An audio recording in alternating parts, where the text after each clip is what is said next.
Theodore Strauss, Zichrono Livracha, died on January 31st, 2015, at the age of 85.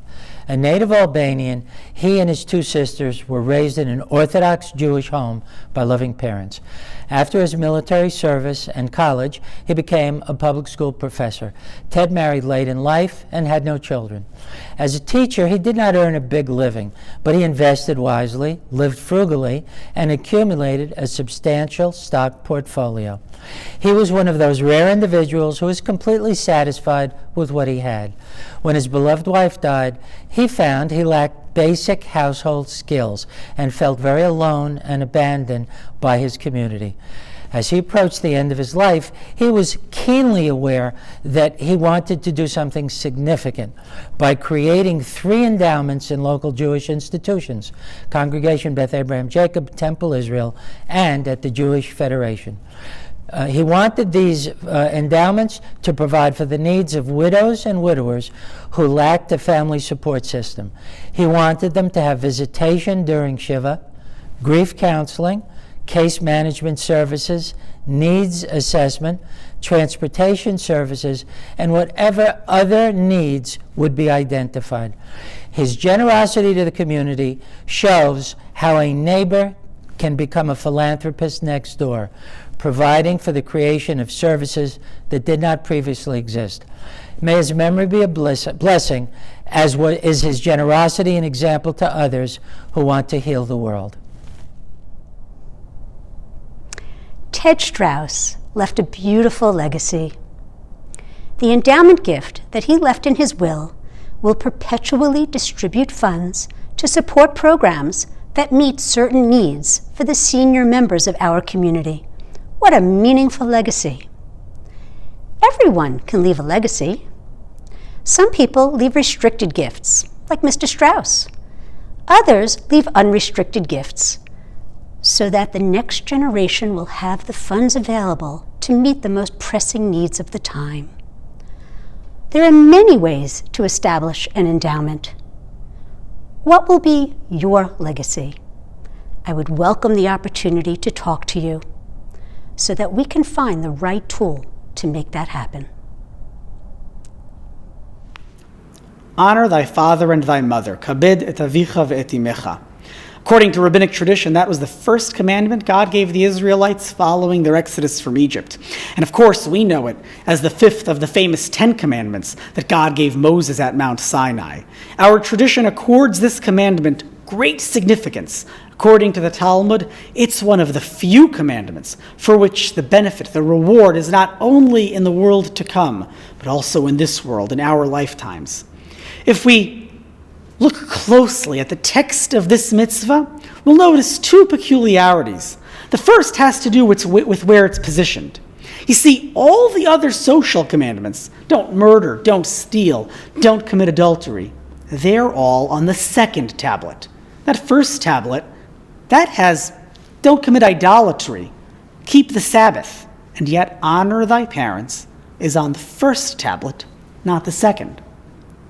The other peculiarity is that of all the social commandments, it's the only one that's phrased in the positive. Don't murder, don't steal, but do honor thy father and thy mother. Why is this mitzvah different from all other mitzvot? Why did our tradition consider it so significant? I think the answer is that this mitzvah is the lens through which we shape our society. It is the positive mitzvah par excellence for shaping our world. We could have imagined a world, and indeed much to our chagrin, other societies function this way, by caring only about what's in the future, only what's new and innovative and young and fresh, out with the old, in with the new.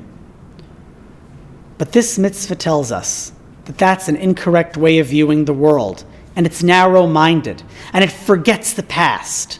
In order to live a full life, in order to properly honor the world we live in, we must honor those who came before us. Honor our forebears, respect them, for they are the ones who did the work to get us to where we are now. Without our parents, without our grandparents, where would we be? How would we know our values? How would we know how to live? Even if we wanted to innovate, how would we know how to innovate? Honor thy father and thy mother means respect what came before you. Honor all of those people. And it's on that first tablet, because through honoring them, really we're also honoring God, for they are the conduits between our tradition and ourselves. And so I'm very grateful for the endowment that Theodore Strauss has left our community so that we can dedicate our time, energies, efforts, and resources towards creating programming for the elderly in our community and to show them how much we value them, how much we honor and respect them, and how much we love them. Thank you. The Hebrew word for elderly is zakein, which our ancient sages of blessed memory saw as an acronym for Zeh Shekanach Chochmah, a person who has acquired wisdom. Respect, our teachers believed, is owed not only for religious wisdom, but for life experiences. As Rabbi Yochanan used to say, how many experiences have happened to these people? American society has a mixed record in providing for the well-being of seniors. The passage of Social Security in 1935 dramatically lowered the elderly poverty rate for nearly a half century, and Medicare in 1965 provided low-cost care for the elderly.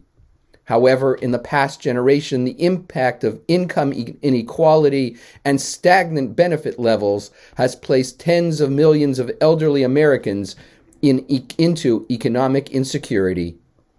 Rabbi Abraham Joshua Heschel, himself a powerful role model of how wisdom and age can shape society, teaches that the way we treat our elderly citizens signals much about the virtues found in our society. He writes, "A test of a people is how it behaves toward the old. It is easy to love children. Even tyrants and dictators make a point of being fond of children. But the affection and care for the old, the incurable, the helpless are the true gold mines of a culture." Parshat Kedoshim contains the Torah's central command regarding the treatment of the elderly. You shall rise before the aged and show deference to the old. In an interview of a support group for seniors, a general sentiment emerged. We don't want gestures of respect. We want genuine respect. They wanted their opinions to be heard, their life experience to be appreciated, and their accumulated wisdom to be acknowledged. Rashi, in his comment on this verse, shows sensitivity to the subtle reactions that were later expressed by the seniors interviewed. Rashi paraphrases our Talmudic sages and asks, what is deference? It is refraining from sitting in their place and not interrupting their words. Properly understood, it means recognizing that each elderly person has their own seat, their own well-earned place in society, which we, the next and future generations, dare not usurp. It requires an acknowledgement of the valued place that elders ought to have in our society, a place that is uniquely theirs. Similarly, not interrupting an older person's conversation is more than an act of courtesy. It is an assertion that an older person has something valuable to say, a wisdom to share to which one must listen attentively. May we rise to fulfill the Torah's expectations of us in respecting the seniors in our community, by honoring the trust Theodore Strauss placed in our institutions to be leaders and exemplars of this sacred purpose. Ken Yehi Ratzon, so may it be God's will. El Malei Rachamim Shochein V'Meromim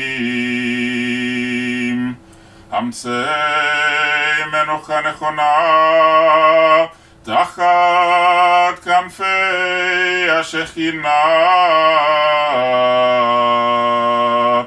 B'malot Kedoshim U'Teorim Kezohar HaRakia Mazhirim Lenishmat Eliezer ben Chaim וליבה שהלך לעולמו בגן עדן תהא מנוחתו. ענה בעל הרחמים, אסירהו בסתר כנפיך לעולמים. וצרור בצרור החיים את נשמתו, אדוני הוא נחלתו. וינוח בשלום על משכבו.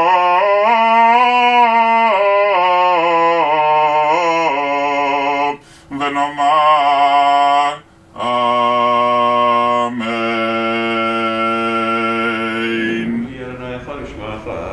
יתגדל ויתקדש שמי רבה, ועלמא דברה קירוצי וימליך מלכותי, בחייכון וביומכון ובחיי בכל בית ישראל, בעגלה ובזמן קריב אמרו אמן. יהי שמי רבה מברך לעולם לעולמיה. יתברך וישתבח ויתפאר ויתרומם ויתנשא, ויתהדר ויתעלה ויתהלל שמי קודשה בריחו, לעילה מן כל ברכתה ושירתה, תושבחתה ונחמתה, תאמירן בעלמא ואמרו אמן. יהי שלמה רבה מן שמיה, וחיים עלינו ועל כל ישראל ואמרו אמן. עושה שלום במרומיו, הוא יעשה שלום עלינו ועל כל ישראל ואמרו אמן.